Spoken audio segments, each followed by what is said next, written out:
The Art of Persuasion.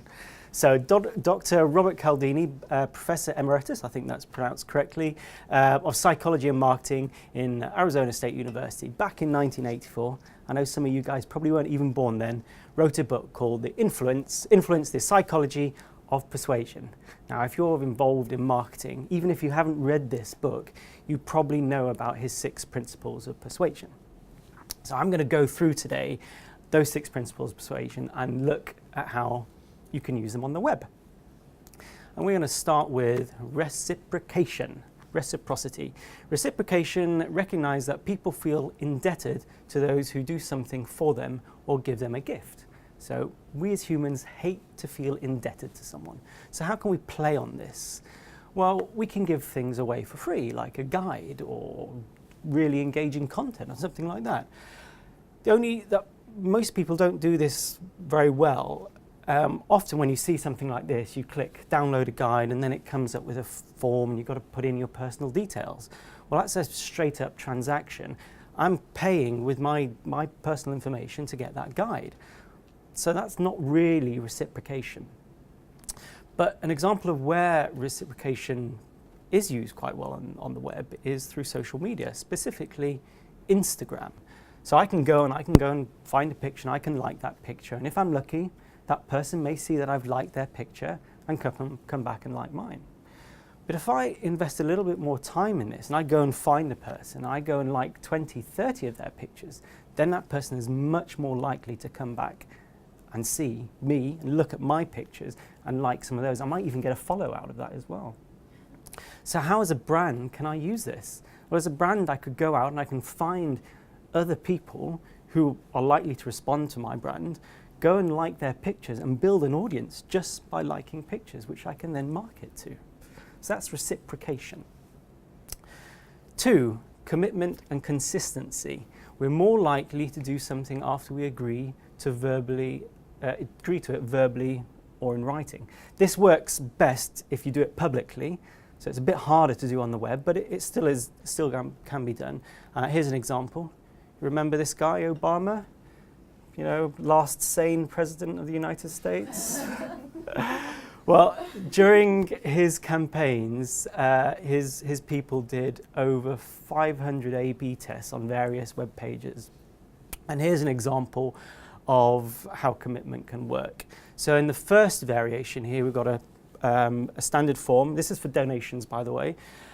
Standard form, you put in your details, you select an amount, you put in your card details, and then you click donate. Fine, that's what we expect to see. However, in the second version, they led with a question. That question reads, how much would you like to donate today? I don't know if you've purposely tried to ignore people's questions when they're asking. It's quite awkward. It's quite hard to ignore a question, and we feel compelled to answer it. In this case, you answer it by clicking on one of these donations amounts. When you click on it, you've then committed. And in doing this, they managed to increase donations, or the amount of donations, by 5%. So that's commitment, consistency. And this is because we like to be seen as being consistent in what we do as humans. 3, liking. People prefer to say yes to those they know and like. Makes sense. Anyone heard of this guy, Joe Wicks? Yeah. I see some of you probably have. Yeah. So, so Joe Wicks, he did a personal training qualification when he was 23. Started his own boot camp company. He then got onto Instagram, used Instagram as a way of trying to get more people to his boot camps. Okay. And then Instagram introduced videos. So he came up with his Lean in 15 videos, which are basically a meal in 15 seconds. And he kind of tried to jazz it up a bit, have a bit of fun, coin terms such as midget tree for broccoli and sexual leaning. I don't really know what that means, but his followers must have done, because that shot up. He was getting thousands of followers today. And I checked his profile on Instagram, and he's now got 1.7 million followers. Okay, and this is down to how he portrays himself, how likable he is. And this is an example of some of the pictures or some of his web pages. So this is a guy who knows exactly what is selling, and what is selling is him and his personality. So that's liking. I think we might even use him again later on. But go on to social proof. When people are uncertain about a course of action, they tend to look at those around them to guide their decisions and actions. I'm going to show you an example here from HM Revenue and Customs. This isn't a web-based one, but I really like it anyway.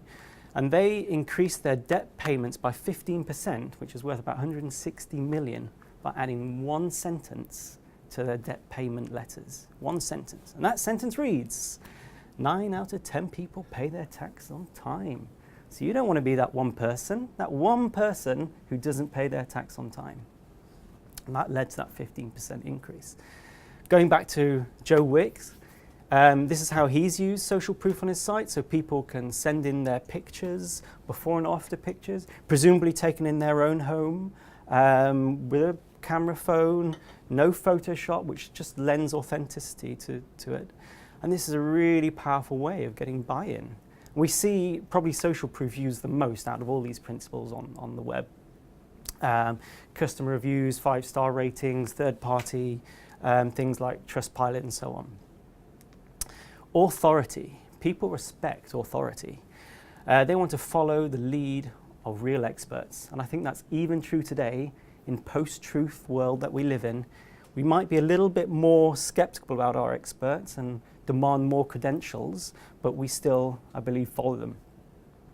An example of an authoritative website rather than an individual is the Gov.uk. I mean, this is an authority. I doubt there's anyone here who would question the truth portrayed on this website.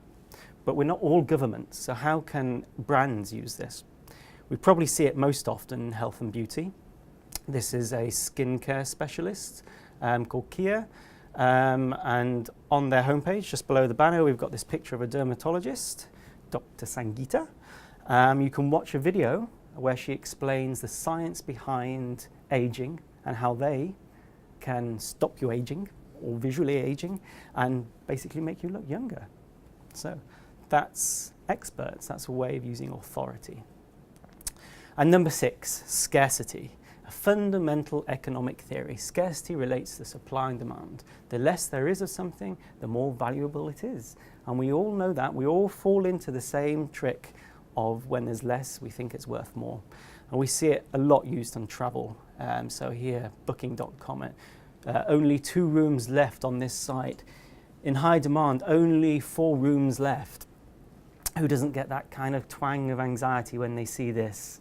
And they go, ooh, should I book now? Or here on Ryanair, only 2 seats left at this price. Do I ring my wife or should I just book it? But it's not just down to the number of items. Scarcity can be also related to time. Here on Rental Car, they've got this little pop-up that pops up every few seconds. So it's probably not true, but yet there they have this picture of this little clock and they say, new booking, a customer from the UK has booked a car in Brighton. And this is just implying that you're running out of time. The clock is ticking and someone might book your Fiat 500 if you're not quick. So we've got DFS here. Don't miss out, final 5 days to save. Except for DFS, it does not work because we all know that on Monday there's going to be another sale on. So that's your 6 principles of persuasion. Or is it? Since 30 years, 1984, when Dr. Robert Cialdini came with his 6 principles, he's recognized as the 7th. And that is the unity principle. Okay? This goes beyond the simple similarities that you see categorized under likability and social proof. This is something more fundamental, more tribal, a shared identity such as gender, race, nationality, political or religious affiliation. And we can see this portrayed in Maslow's hierarchy of needs, the 3rd step there, love and belonging. It's about wanting to be part of a group. And once you're part of a group, you're more likely to be influenced by what those members of the group say. We can see this used quite positively with This Girl Can campaign, where it's playing on this shared identity of gender to try and encourage women to be active, no matter how good they are, without fear of judgment. Another example, and it's probably the best example, or rather the worst example I've seen, and that is the National Rifle Association. I mean, they really play on it. The new sheriff in town there, we've got tireless defenders of your Second Right Amendment. You can buy NRA caps. You can even buy NRA cigars. I mean, these guys really know their customer audience. They know who they're appealing to. And why not, when you buy your cigar, come become a member of their club, their cigar club. So not only are you part of the NRA, you can be part of another club within the NRA of their cigars. And on their NRA Cigar Club site, they say, we have two things in common with you: our lifelong commitment to the NRA and our love for fine hand premium cigars. Thanks very much.